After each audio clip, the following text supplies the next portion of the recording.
Okay, everybody, I'd like to welcome everyone for coming today. My name is Cheryl Canzanella, and I am your 2019 NAIFA YAT Leader of the Year. And I'm excited today to be hosting this webinar brought to you by our NAIFA YAT committee. With the school year coming up, and it's probably your second time around for most of you when it comes to virtual way of life. So it seems like everyone's determined to make this experience better all around. So we're excited to be able to help you with this by providing tips on working and schooling from home. But before we begin, a few housekeeping items. Everyone is on listen only, so you will not be able to verbally ask your questions, but there is a Q&A feature at the bottom of the screen, and we can address any questions that you have at the end of the presentation if we have time. So please do ask away. So it is my honor to introduce a fellow YAT, Brian Haney. Brian has, or as many of us know him in the NAIFA community as B-Dizzle, he's been involved in NAIFA for over 10 years, and he's a 16-year veteran operating an independent family-owned practice with his father and his brother in the greater Washington, D.C. area. A self-vowed tech junkie, he launched the That's My Financial Guide podcast in 2019 and is continually building and refining his firm's digital marketing framework. Brian was also named one of NAIFA's prestigious 4 Under 40 in 2017, as well as their diversity champion in 2018. He was named to the Washington Business Journal's 40 Under 40 in 2019. He basically bleeds NAIFA blue. He's an active board member of the NAIFA Greater Washington, and he's currently serving as an immediate past president. He serves on the NAIFA National YAT Committee, Independent Advisor Committee, and on NAIFA's Diversity and Inclusion Committee. See him everywhere. So with that, I'll go ahead and turn things over to Brian so he can introduce his co-presenter.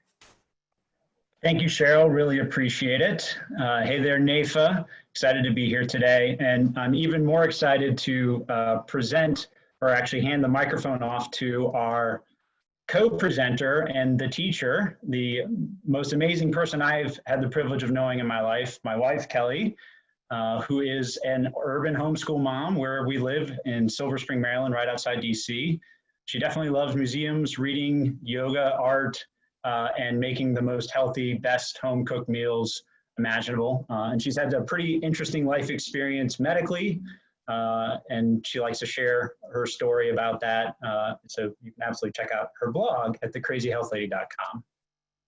We're going to try to cover a lot of ground, so hopefully you'll be taking notes, stay engaged, go through everything from setting up, getting prepared to teach, optimizing the experience for your child, which is, I think, a really great opportunity that all of us have right now, especially if we get to be home with them, making sure that we're also taking care of ourselves, and we'll finish off with some work-life balance tips, and definitely there should be time for Q&A.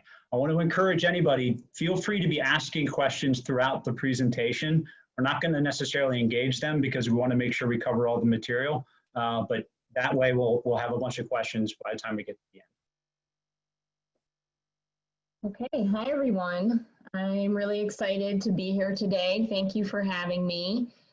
As I begin my 3rd year of homeschooling, I wanted to share with you some of what I've learned and have found helpful. Now, suddenly we are all finding ourselves in unique schooling situations. So whether you are considering homeschooling now, or if your children will be doing virtual schooling from home this fall, I hope this will make you feel a little better prepared. So to begin, you may have noticed the media has been using the term homeschooling for pretty much everything when it comes to educating right now, and that's very misleading. We're going to define the 2 different terms that we're going to be using today, first and foremost. So virtual schooling from home. Now this is where public or private schools have elected to not have in-person learning for the start of the school year. And this is the new reality many are facing this fall because of the pandemic, where schools are not opening. Instead, children will be educated by their teachers, but via Zoom or other platforms instead of in the classroom. Now, homeschooling is a separate and different thing. Homeschooling has been around for a long time, And that is when the parents elect to teach their children themselves at home. And this is without the involvement of the public school system or a private school. So I'll be speaking mostly today from a homeschooling perspective, but much of this can apply to families who will be doing virtual school from home as well. Okay, so let's start with getting set up for success. So this is true all across the board, that school at home doesn't need to be a reproduction of the classroom experience. Now, this is one of the biggest mistakes that new homeschoolers make, and I know I sure made this mistake. Routine is helpful, but we want to keep it flexible. Now, this is especially for younger students. Routine is helpful because that way everyone knows roughly what to expect each given day. However, this does not mean that your child needs to be sitting at the table from 9 a.m. to 3 p.m. just as if they were in school. You'll likely find that you can accomplish a lot more in a much shorter amount of time than the normal school day, simply because you've eliminated a lot of the wasted time that happens in a traditional school environment, such as announcements, walking to and from classes, and teachers splitting attention among an entire classroom of students. So you will probably find that a solid day's worth of work can be done in much less time. So for example, if you start school at 9 or 10 a.m. and are finished by noon or 1 most days, that's a good thing. Let them enjoy time to pursue curriculum related activities. In other words, give them plenty of time to just be kids. Now, with virtual schooling from home, their schedule might be a little more dictated, but usually there's going to be some area for flexibility there. So this applies all across the board as well. Create a learning environment that supports focus and concentration. Now, what is the best dynamic for your family? Since my family lives in a small urban condo with limited living space, we don't actually have a designated area that is used just for school. We actually use our kitchen table. So after breakfast, we clean everything off the table and set down our whiteboard with the day's agenda and whatever books or materials we need for that day. And sometimes we also find ourselves on the couch because that is one of the perks of being at home.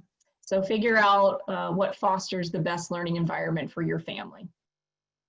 Kids need breaks. This seems like a no-brainer, but be sure you find ways to send your kids outside to get fresh air, some exercise, some energy out, and they will come back more refreshed and ready to keep learning. And how we do this is my daughter and I might do an online yoga class together, even if it's just 15, 20 minutes. Or if the weather's nice, we want to go outside for a walk and again, try to get some of that sunshine and fresh air whenever possible. Encourage independent learning and thinking. If your child is really into dragons, for example, go to the library and check out 10 different dragon books. Find a dozen dragon YouTube videos online or pick up a dragon themed art book. So make it as easy as possible for them to dig deeper on any topic that they find interesting. Parenting skills. Share the load as a family. Now, in 2-parent households, it's important to talk to your spouse and be sure you both come to an agreement about how this is going to work. One good idea is if you are good at math and science and your spouse is good at English and history, try to determine a division of labor that might allow each of you to teach the subjects that you're strongest at. So an advantage and benefit of this is that it makes homeschooling a family dynamic instead of just a one-parent dynamic.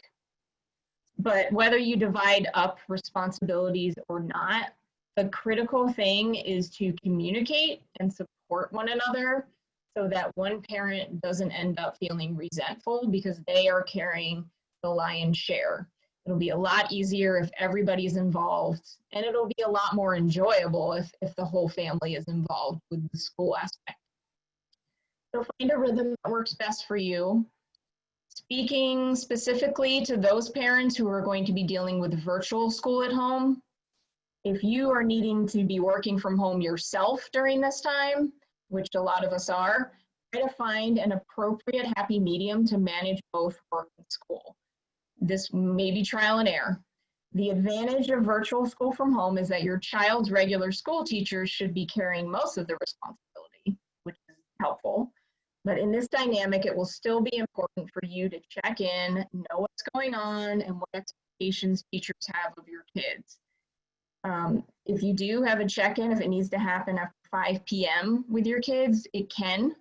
And this is where a regular routine will come in handy. If you have a regular check-in time with your child every day, then they can know to expect it and be prepared for it. Empower your kids to get work done independently. Now, this is easier the older your child is. However, it's good to start instilling this in younger children as well. This will help teach the child independence and responsibility, but it also gives you a little time to do simple things like run the dishwasher or do a load of laundry, because those things will still have to be done somehow, of course. So it's important to make little pockets of time where you can do those things so you don't begin to feel overwhelmed by all the non-school responsibilities in your life. So that's kind of the side benefit of empowering your kids to learn to work independently, which of course is very important for everyone.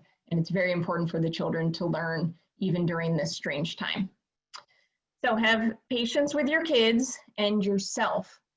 Remember that this is a big life change for everybody, and you are not going to get it all right the first time, and that's okay.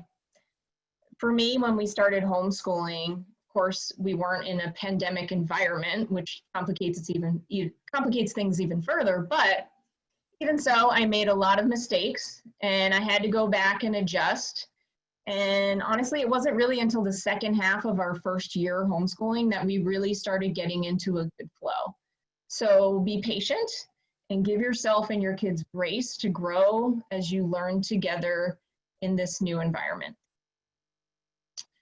Preparing to teach, know what is required. If you are doing virtual school from home, be sure you understand in advance what does the school system and what do your child's teachers require, what are they expecting in terms of specific times for online classes and when schoolwork needs to be turned in, for example. This may involve needing to be in regular correspondence with your child's teachers. Now, if you're homeschooling, be sure that you know your state's requirements. And again, homeschooling is you are separate from the school system. So there are separate requirements for homeschoolers that are registered with the state, which if you're homeschooling, you should be. For example, where we are in Maryland, we have a lot of autonomy, but I do have to go in and meet with our county school system twice a year to show them a portfolio of what we've been doing and learning. It's pretty easy. It's just a matter of knowing what is expected and being properly prepared to make sure that we are fulfilling all requirements. Now, each state has different homeschool requirements. So again, if you are going to officially be homeschooling, not doing virtual school from home, be sure that you check with your own state and county's homeschool laws and requirements, because each state has different requirements. Explore additional learning opportunities. So once you understand the basic requirements and curriculum, now's a great time to add additional learning activities to enhance the experience. Again, this applies to everybody, no matter what form of schooling you're doing. Don't be afraid to try something new and fun in order to supplement the core subjects or whatever your child is learning. The freedom of choice is part of the great adventure of homeschooling. There's no permission slip you need to get signed, and there's no administrators from school to tell you no. So you can get really creative. And again, this goes back to what is your child interested in? What do they love to learn, and helping to foster that. Do your own homework. With homeschooling, when you are the teacher, you just have to be one day ahead of your child in knowing the subject matter you're going to be teaching. Of course, that's a minimum requirement, but only one day ahead. For example, in history, I like to review the chapters we'll be going over each week ahead of time.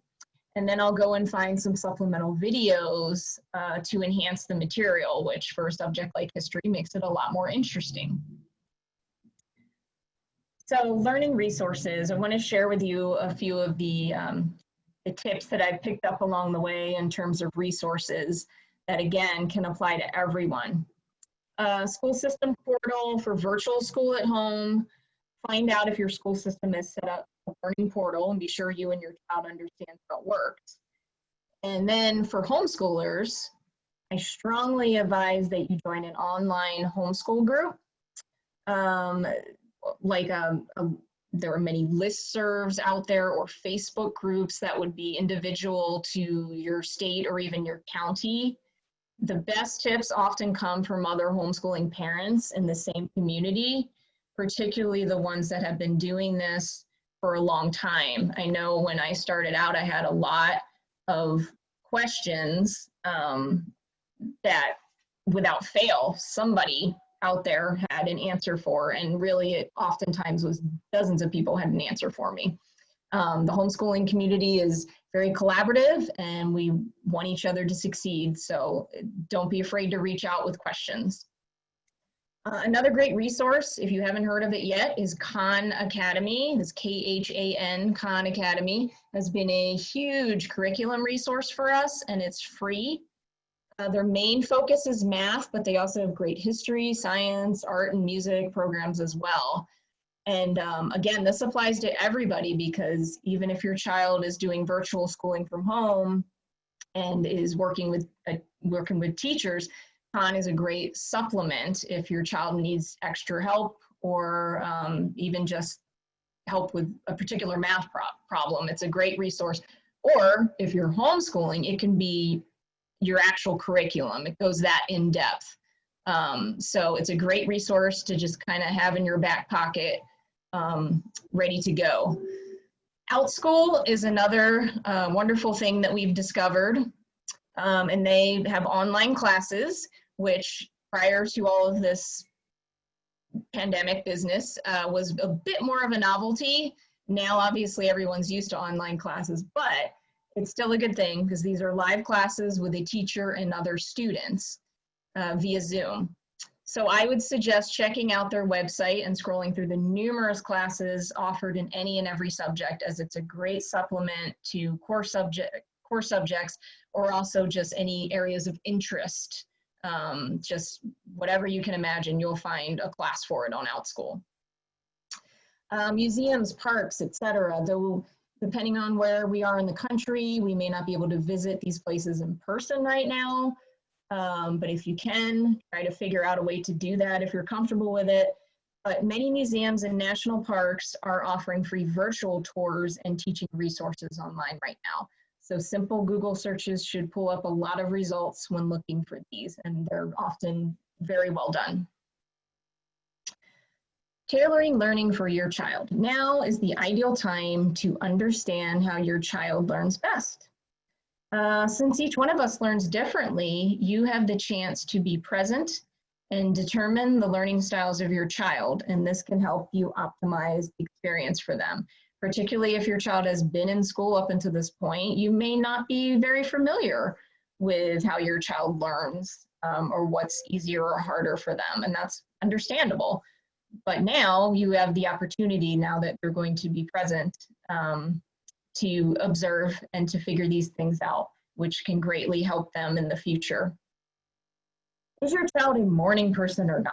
So since there's no bus to catch and no arbitrary school bell, I highly recommend you work with the timing that works best with your kid.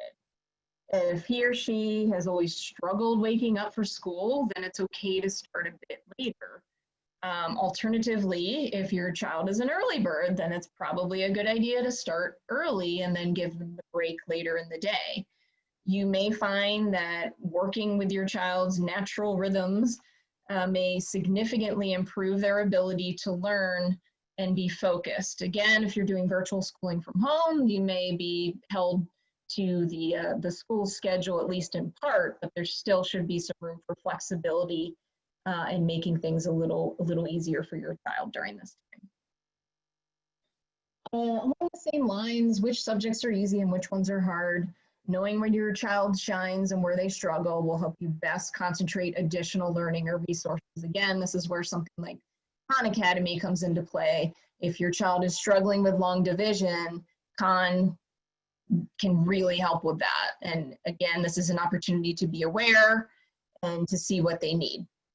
So don't prepare them for a test, prepare them for life. Making sure that they are able to socialize even during this strange time is very important. You can try and find creative ways to involve other classmates or other children through online tools and portals. Check with the parents of classmates to see if setting up semi-regular virtual classes would be fun, or maybe just a social Zoom chat for the kids to see each other virtually. We want to make sure that we keep them socially intact and connected during this time, even though it can be quite challenging, especially after all these months of not being able to see friends very much likely. So help your child love to learn. Since there are no final exams in this moment, find as many fun ways to provide real-world application during this time. For example, instead of always reading a science book, do some fun experiments at home, or better yet, go out into nature. One of the great things about homeschooling is unlimited field trips, and that is one of the advantages of this extra time is you can get creative. Take care of yourself. Very, very important, and certainly does not go without saying. We all need reminders to do this, especially right now. This is a difficult and stressful time for everyone, so find meaningful ways to rest and take a break. You want to build in time for free play, and you want to build in time for exercise. And this goes for the adults as well as the children. When we talk about these things, it's important for everyone to take a break and do something fun. It's important for everyone to exercise. Again, online yoga, walks, going to a park, just throwing a ball around or playing a board game. Just take a break, get exercise, and be sure to rest. Getting sufficient sleep is so critical to you and your child's health, and it's often the thing we sacrificed the easiest, but it's the most important thing, especially as we try to navigate our new normals. We need to be well rested, healthy, and prepared. And be mindful of your own mental health during this time. You won't be any good for your kids if you're anxious or stressed out of your mind. So take care of yourself, and whatever that looks like for you, meditation, yoga, chatting with friends, whatever it is, think about it and take time to do it. If you need a break, take one, and a big glass of wine might help too. So now I'm going to hand it back to Brian to finish things off. All right. For me, I think this quote captures the concept of value alignment perfectly. We won't regret the money we don't make, but we will regret the time we don't spend with the people we care about the most. So if we step back and quickly made a list of the top 10 things that are important to us, and then we rank them, I bet we'd find that job or money is probably somewhere in the middle, hopefully. My top two are easy. It's faith and family, and work is probably number 5. But now, if we look at our weekly calendar, and then we examined it through the same lens of value alignment, would what we spend our time on show different priorities? So why this hits home for me is that if I had done this exercise 7 years ago, my calendar would have shown that my top 2 were actually work and money, and my family was somewhere number 5. So early in building my practice, I certainly let work become disproportionately important and took up too much of my time, took up too much of my mental space and my emotional space. And as a result, my marriage and my family paid the consequences. And so while I know that, this is a challenging time for all of us, my encouragement is, don't let the concerns about the practice, about income overwhelm you to the point where that's all you get sucked into doing. When this pandemic's over and things normalize, you want to be able to look back on this time and find evidence that you had fun, you were able to, make some margin of time and, find ways to be with family and take care of yourself, because we don't want to just look back on this as a prolonged period of stress. So keys to doing that. First one is really simple, but I think it is hugely important. And I think it's one thing that I know a lot of people in the industry tend to miss, and that's creating a model work week, which is essentially a sample schedule for yourself where you get to dictate the terms of what you're going to do day in and day out instead of letting them get it for you. So I do this. I define what I will do, and I try to maintain as much consistency week over week as humanly possible, because that means I'm controlling the controllables. I ensure there's both enough margin for myself, my family, and what I need to do from a business standpoint. I never wonder when, am I going to go see clients or do virtual meetings or schedule appointments, because I have time blocks for that. And that also makes it easier if I'm reaching out to a client. I can say, hey, well, look, I have time between, 1 and 4 on Friday, for example. It's also really important, Kelly said it earlier, making time for mental health. From reading, exercise, even therapy, whatever it takes for us to make sure that we stay in a healthy, positive frame of mind is going to be really critical. There's story after story about the mental health toll that the pandemic is taking. And I think the most helpful point that I want to make on that is how we start each day matters, because our attitude frames our mentality and our mindset, and then it frames the entire day. So if we start out sluggish, are discouraged, have a depressed attitude, it's really hard for us to shake that off throughout the rest of the day, and it saps you of energy and strength. So whatever you need to do to create kind of an early morning routine for yourself that will help you get in the most positive, healthy frame of mind, that's probably something I would encourage you to take a look at. For me, I get up, and I've actually been running earlier than I used to pre-pandemic. So I'll get up between 4:30 and 5, and exercise is really that critical part for me. But whatever it is for you, I think that, how you start your day is going to help you end well. And, that's a critical part. Communicate, communicate, communicate. One of the dangers of this social distancing virtual environment is that people can drift into isolation. So just stay connected with people that are close to you, and be as transparent and vulnerable as you can. And don't be afraid to raise your hand and ask for help if you need it. Self-care, this is what we're talking about, right? Taking short breaks, even from, something like a Zoom call. Zoom fatigue is real. So take breaks from your screen. You don't stress out both your back and your vision. And it also helps you stay focused and mentally alert. Eat healthy. I know that, this is something that we kind of think of maybe when times are a little bit easier, and there's a lot of challenges involved with that, but eating as healthy as we can really, again, reinforces that, our good nutrition optimally supports us both physically as well as mentally. And I think the last thing I want to encourage all of us with is to challenge ourselves. Find a way to grow, not just professionally, but personally. Maybe there's a hobby you've been meaning to start, a book you've wanted to read, or if you're like me, time to finish writing the great American novel. But whatever this looks like for you, give yourself time for a challenge, so that way when the pandemic is over, you have accomplishments to celebrate. All right, that's all we had for the group. We'd love to field any questions that you guys have right now.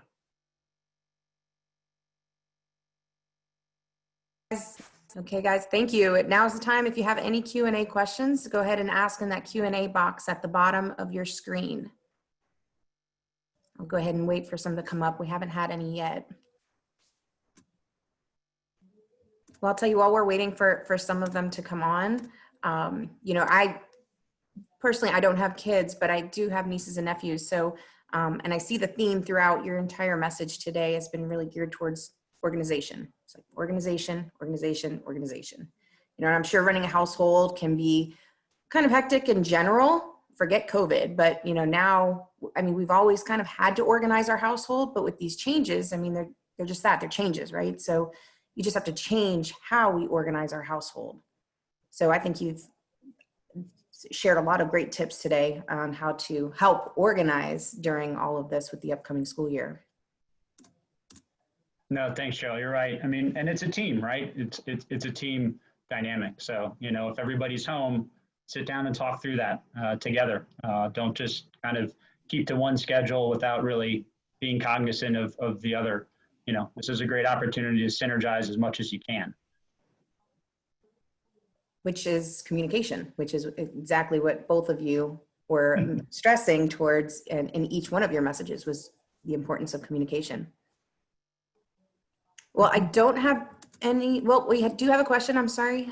Camille Tan, she says, what are some of the ideas on how to manage different grade levels all at once? Yeah, it's tricky. And I just want to start off by saying that this is where you go back to give yourself some grace. That's really tricky. Personally, I only have one child, so that's not an issue for me, but I've talked to a lot of other moms who deal with, 2, 3, 4, 5 kids at the same time. And kind of what we were just saying, it's all about organization. And with multiple children means you need to spend a little bit more time preparing. But also some good tricks I've heard along the way is where you're getting maybe an older child to work independently on something for half an hour to an hour. That's your opportunity to really focus on the younger child and to help them work through, and then try to toddle it back and forth. Because again, even the younger children can work independently.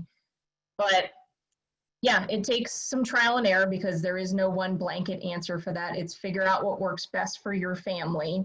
Some families also do where maybe the older child will be doing their homeschooling with the parent who's the main teacher from 8 a.m. to noon. And then with the younger child or children will be then in the afternoon. But for other families, they may not need to separate it out like that. So it depends on the age of the children. It depends on your family dynamic. And again, it's going to be trial and error is the best way to answer that. Great. We actually have one question that came in before Camille's that I missed from Timothy O'Brien. He says, can you offer your thoughts on helping to maintain the mental health of your children, perhaps protecting them from the news or the day, or more importantly, helping them to understand the better news of the day?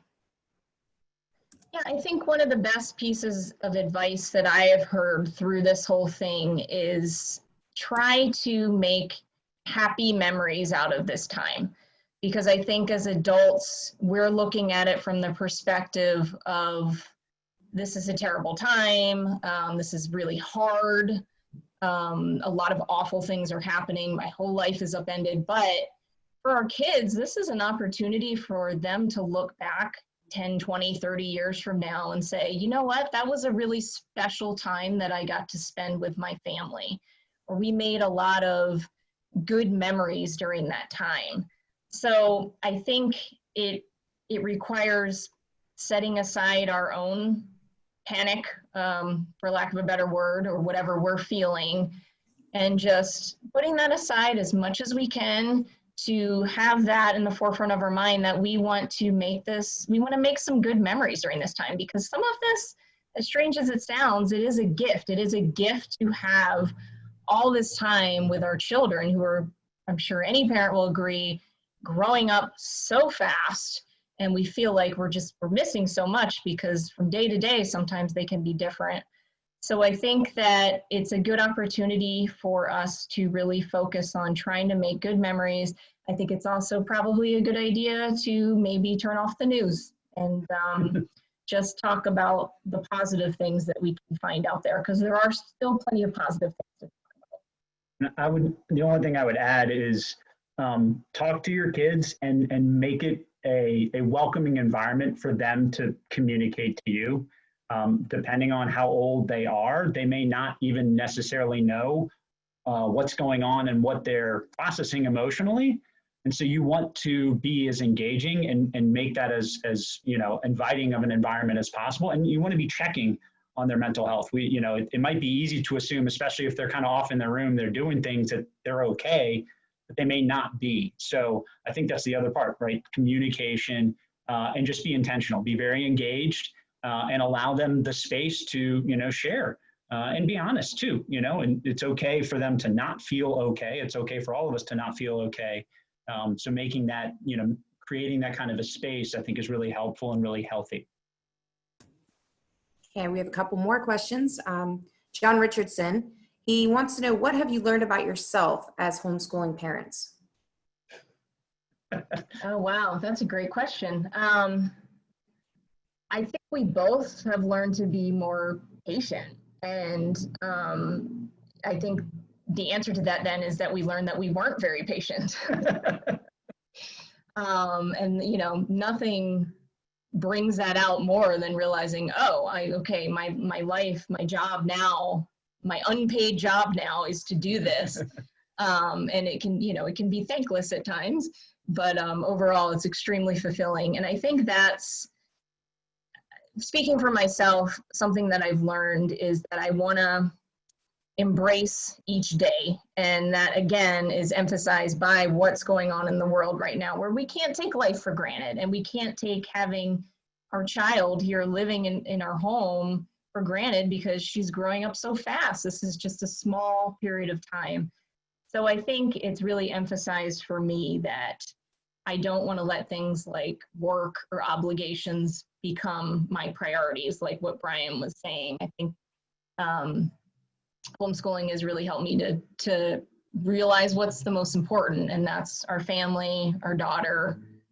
Did you have a different answer for that? No, I mean, I've come to realize how amazing she is, and I get to see it on display every single day because she's, I mean, I wish I had her as a teacher growing up or someone like her. But yeah, I mean, I think it's the need for grace and the need just to be really connected and caring, you know, taking care of our emotional health.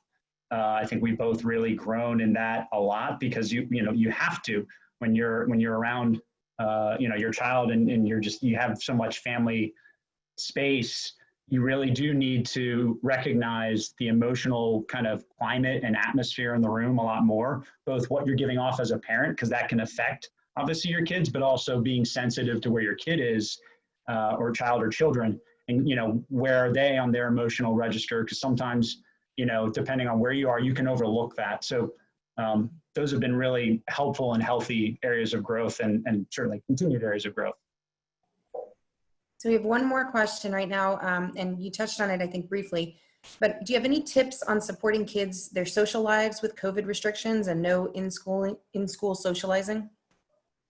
Yeah, again, it's tricky because by this point, even the kids are sick of Zoom.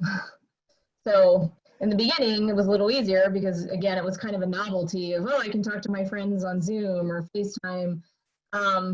But now I would say, you know, analyze for yourself. What are you comfortable with? What are your kids' friends' parents comfortable with? Are you comfortable meeting in a park and keeping your distance, wearing masks? You know, again, it's not going to be a normal situation in most situations, depending on where you live. But I think it's a good time to kind of decide what are you comfortable with, and do you need to stretch that a little bit while staying safe, of course. The other thing that I've heard suggested is let's take it back offline. Let's take it a little old school. Why don't you see if your friend is interested in getting a pen pal, or even just writing a letter to their school friends the old-fashioned way. Again, this is where creativity will have to kick in, and it's going to be different for each family. But one of the things that we've started doing, you know, once the just chatting with each other on Zoom got kind of old, is now our daughter and some friends have been writing a play together, her theater friends. So now there's a purpose. So it's a social time, but it's also more engaging because you're not just sitting there talking about, you know, basic stuff. There's a purpose for the conversation, which makes it interesting, again, even to be on Zoom, because you're on with friends and there's something engaging that's happening. They're writing this play together. You know, and you know, any outdoor activities that give you space are probably the other, you know, part to that equation, right? And realizing that there's a lot of games that you can kind of turn into socially distanced games, or, you know, baseball or things that are kind of naturally that way. Maybe those are some of the areas that you try to look at for social engagement, as long as there's enough comfort and everybody kind of understands. But I think, you know, it's really important, obviously, because you know, socialization and really fighting against that isolation component that I mentioned earlier is critical, and kids are feeling it, and a lot of them, though, aren't necessarily able to articulate that they're feeling it. So this is where we as parents really do, we need to be as proactive as humanly possible, connect with our networks, and just, be as intentional as we can be to create as much margin of time and space and energy as you can. And even if it's not all the social part with other families, try to do many things, get away for a weekend, go camping, just have activities that take you outside of technology and online and isolation. Right, I think we have time for one more question. We have Timothy O'Brien is asking, and if you will, be open to it. He's asking if you'd share your reasons why you chose to homeschool rather than in-person private or public schooling. Sure. Yeah. Our daughter was actually in public school up through 3rd grade, and I would say there's a lot of reasons, but mostly we just felt that with a class, such a large class size, which so many school districts experience this, especially in urban communities, we felt like she was kind of getting lost in the shuffle a little bit, and she was really starting not to enjoy school. It was becoming more of a stressful situation for her than a positive experience. And that alarmed us because, at age 8, we didn't want her to dislike learning or to learn to dislike learning. So I would say of all the reasons, that was probably the greatest, that we felt like we could better meet her needs. And again, we have an advantage of both of us have flexible schedules. So we were really able to pour the time and the energy, which is why we decided on homeschooling instead of maybe moving to a private school, which could have also been an improved dynamic. But we figured, let's just go all the way and try homeschooling where, she is the focus and she will get the best education possible because it's just her in the class. So I would say that's our main reason. And honestly, we've never looked back. It's been an amazing experience and one that we plan to continue for as long as it makes sense.